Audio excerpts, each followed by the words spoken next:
NQT, yeah, is a year. NQT. Welcome back, it's your boy MrCV. I'm back, and I'm back with another one, and this time I'm going to be talking about my NQT year. NQT stands for Newly Qualified Teacher, and this is a probation year you have to pass after finish your teacher training. During your third year of the placement, they give you like a week for interviews, where you can go to different interviews to different schools, and obviously if you're successful, you can go and work in a school starting from September.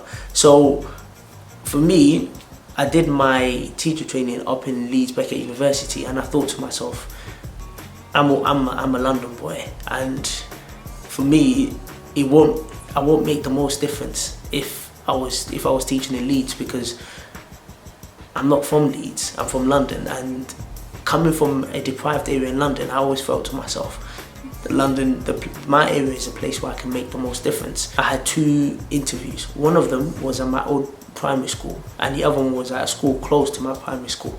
So obviously I booked a week off, I've come back to London, and I went to the interview on a Wednesday, and within like a day or 2 they told me I was successful.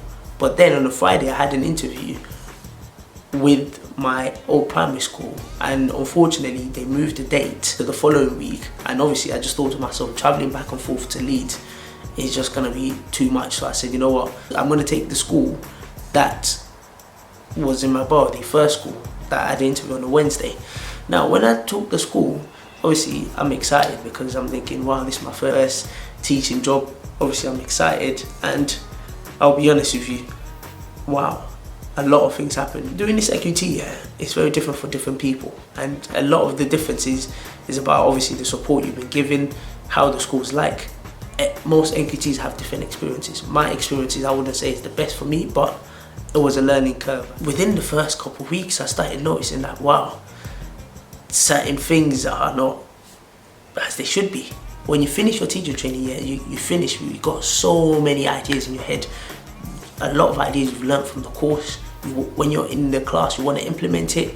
But as soon as you go to the schools, some schools are like, listen, all that you've learned in your teacher training year, yes, it's good you've learned them, but this is our way of doing things. And at that time, it was a bit of a struggle, because you've just left the course. You've got so many fresh ideas you want to implement. You've got so many things you want to do. And then once you enter the school, they don't tell you, but you get the feeling that you can't actually implement some of those ideas you've got. You have to do it their way. There was something critical that actually happened within the first, I think, 2 weeks. Every Friday we have something called Star of the Week, and this Star of the Week is to celebrate the children's achievement. So what we do, we choose one girl and one boy, and then we write their name and give it to someone who reads it during the assembly. So obviously I've written one of the child's name, and I must have made a mistake. So they've called every class when they now got to my class. So they were saying the person's name, but obviously I was like, that's not the right name, that's not the right name. Next thing said was, oh, you should have done it properly. And that was done in front of like every single person. It was a total embarrassment for myself. And since that day that happened, wow, I just thought to myself, wow.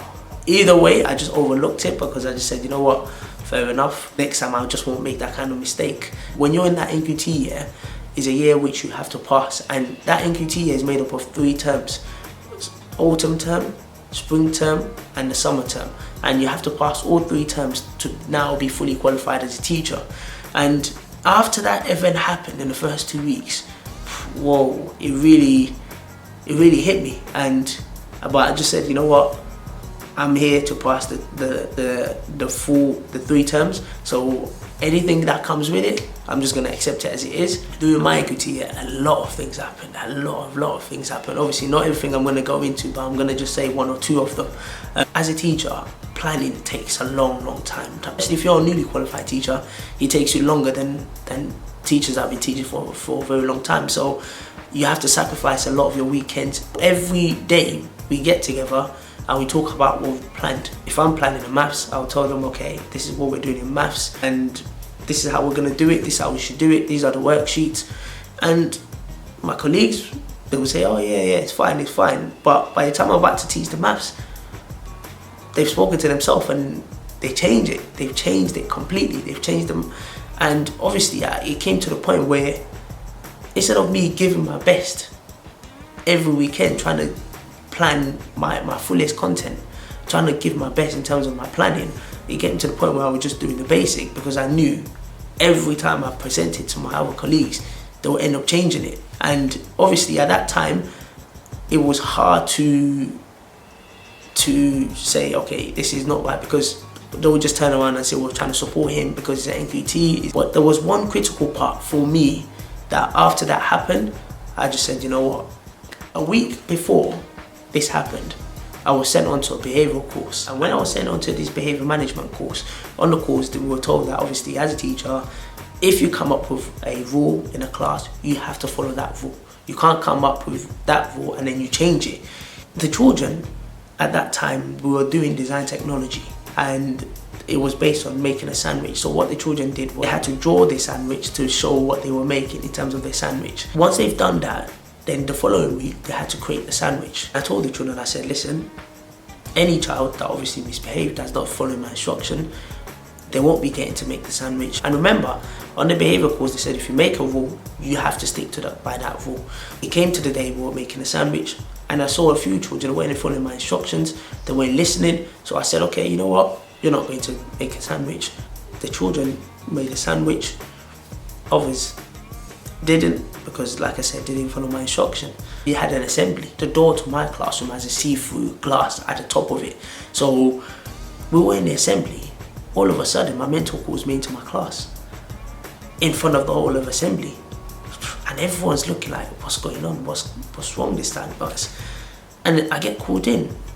Then my mentor was like, oh, why didn't these children make a sandwich? And I said, they didn't make the sandwich because, number one, I've just been sent to a behavioural management course, and they said if you make a rule, you have to stick by that rule. You can't now decide that you want to change that rule now. So for that reason, I told the children that if you're not behaving yourself, obviously, you won't be taking part in the fun stuff, which is making a sandwich. Next minute, it was, I can't be making that kind of rules, I can't be, and I said, wait, I'm a class teacher. Anything concerning the children's behaviour and development, I'm the one that has to make that decision, because I'm the one that work with them every day. Next minute, they said to me, yo, I can't be making rules like that. I have to consult with the head teacher or with my mentor before making decisions like that. It came to the point where it just became too much. There were other issues, and then literally the head teacher and the assistant head teacher sat down with me, and so they gave me an offer. So the offer is either I stay with the school and I go around teaching different classes, or I leave and I try and complete my NQT year somewhere else. Within this school, I did 2 terms with that school, and then remember, you have to pass 3 terms to become a qualified teacher. So I've passed 2 terms, and then I had 1 more term left. For me, coming to the school, my aim was to complete my NQT year. To go around and start teaching different schools, number one, it steps on my pride, and I'm not a prideful person, but it does step on my pride, because there's going to be a lot of people asking like, what's going on? Like, my name is at the front of the door. Now I'm going to different classes. There's just going to be too many questions from parents, from the students I'm teaching. So I just said, you know what, it's best for me, go to a different school and try and complete my NQT year, which I did. After leaving that school, I had a chance to go to different schools, experience different environment. I went to this other school in Havering, and I'll be honest with you, completely different environment. I felt really valued as a teacher, and I was really happy in that environment, and I felt I could teach without having to feel as if there were always people watching over me. There was always people looking, scrutinizing every single thing I could do. I felt like I could actually make a difference in terms of children's learning. Through that, I was able to pass my 3rd term, and obviously now I'm a fully qualified teacher. For me, I have no regret at all from my previous school, because like I said, it was a learning curve as well.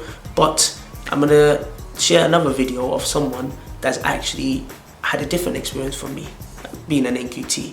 And this person, I met him while I was on one of my placements doing my teacher training, and from there we've always kept in contact. Hi, my name's Connor and I'm a Year 3 class teacher and computing lead in Leeds. How did I find the NQT year? I really enjoyed it actually. I thought it was going to be a real challenge, which it was, especially with the COVID pandemic that obviously started back in March. That was something what was obviously unexpected, wasn't planned in for the year, and it just gave me a chance to sort of challenge myself even further. I went from being a Year 3 teacher to being a Year 1 teacher once we had kind of a phased return for your reception Year 1 and Year 6 children. So in my NQT year I actually went from teaching Year 3 to Year 1, which kind of put me out of my comfort zone. It wasn't a particular year group that I kind of wanted to teach. I prefer being in Key Stage 2, but it was good for me and it gave me a chance to sort of build relationship with children from other parts of the school. Good things about my NQT year. There were loads of good things, probably too many to remember to be fair. Really enjoyed being able to kind of meet and interact with other NQTs, events that obviously put on by the local authority. I'm part of an academy myself, so I was able to go on kind of trust and academy events with NQTs and RQTs from other schools within the trust. I was able to go on training courses from different providers. The school were really good to me for that. Best thing about the NQT year probably was being approached by Leeds Council as NQT role model of the year, and that was something that I was put forward to be by my head teacher, and yeah, it was kind of a real proud moment really to be recognised for something, you know, that I'd done across school. I was just doing my job, and yeah, it was great to be recognised for that. Yeah, there's loads of challenges across the year. The obvious big challenge was the pandemic, where it hit school and sort of put us into unprecedented time, gave a whole new approach to teaching. I'd gone from learning, you know, you're this character in the classroom that has 30 children in front of you, and you know, you're there to teach them day in, day out, and before you know it, that's taken away, and you're then trying to account for that by doing it from home. And I'd say kind of the challenges to the NQT year is going from having a stable class teacher. When you're a trainee teacher, you kind of, in the back of your mind, you always know it's actually not your class, and you've got that backup of the actual teacher there if anything did go wrong. But all the little things, the administrative things of, you know, filling in results, being accountable for them results. You know, school is a results driven. It's not just, you know, the children being happy. For me, the main thing is the children being happy in school, and as long as you get that, the results go hand in hand with that, which is great. I've got three main pieces of advice that I'd give. Be organised. Organisation, it can't be downplayed, it's huge, and if you're organised, your class is tidy, the children replicate that. Everything that you do, the children will replicate. You know, if you do something poorly, they will more than likely do that poorly as well. If you do a fantastic lesson where you've taught it and instructed it, you know, the best that you could, them children should mirror that. Secondly, is asking questions. Ask questions of everyone in school. You want to be asking questions. You don't just want to go to that same person. You might have a mentor, but don't just go to that same person all the time. There's so many different people in school. All teachers are different, thankfully, and the best thing is that you can go to all them different people. Just take one thing from each subject across the year and write it down. Try and put that into your practice. You know, welcome people into your room. Don't shut your door. Welcome them in, get them to have a look at how you're teaching. Just get a bit of advice. You know, no one's the finished article, but one piece of advice could absolutely change your teaching practice. And third, be yourself. Be that character that everyone, all the children love. Yeah, you need to set the ground and set the ground rules and make sure that they know, you know, who is in charge of that classroom, but have a laugh with them. Show them that you can have fun as well. You know, I show that I like football, I like rugby, I like playing golf, I like doing all these things. I like a bit of a play on the PlayStation. You know, them children like to do that. They want to see you as a normal human being as well, not just a robot. So yeah, that's my three pieces of advice for any NQTs. NQT, for some people, is a tough year. For others, it's straightforward, depending on obviously the support you receive, the school, the environment. But either way, whether it's straightforward or it's tough is up to you. If you follow the instructions of your mentors and the people supporting you, you should be through, because they do want more teachers. But obviously, sometimes you just have to put your hands up and say, you know what, this school is not for me. And the good thing is there are different types of schools. There are different schools. You just have to find the schools that is right for you. But don't say because I've had not so great experience of NQT and be put off to do NQT. Go through it. If you don't feel like you're valued at the school or at the workplace you're at, I will always advise people to leave, because if you keep pushing yourself, keep trying your best, you're not going to give 100%. Every single thing you do, you're being judged, and you can't be yourself. And it's important that you be yourself. Obviously, that's my NQT experience. Obviously, if you have a different NQT experience or you've had a similar NQT experience, definitely share it with me. Leave a comment below. This is a journey and we're still on the journey together. It's your boy MrCV. Don't forget to subscribe, like, keep supporting the channel, and have a nice day or have a nice evening or whatever you're doing, and keep sharing love.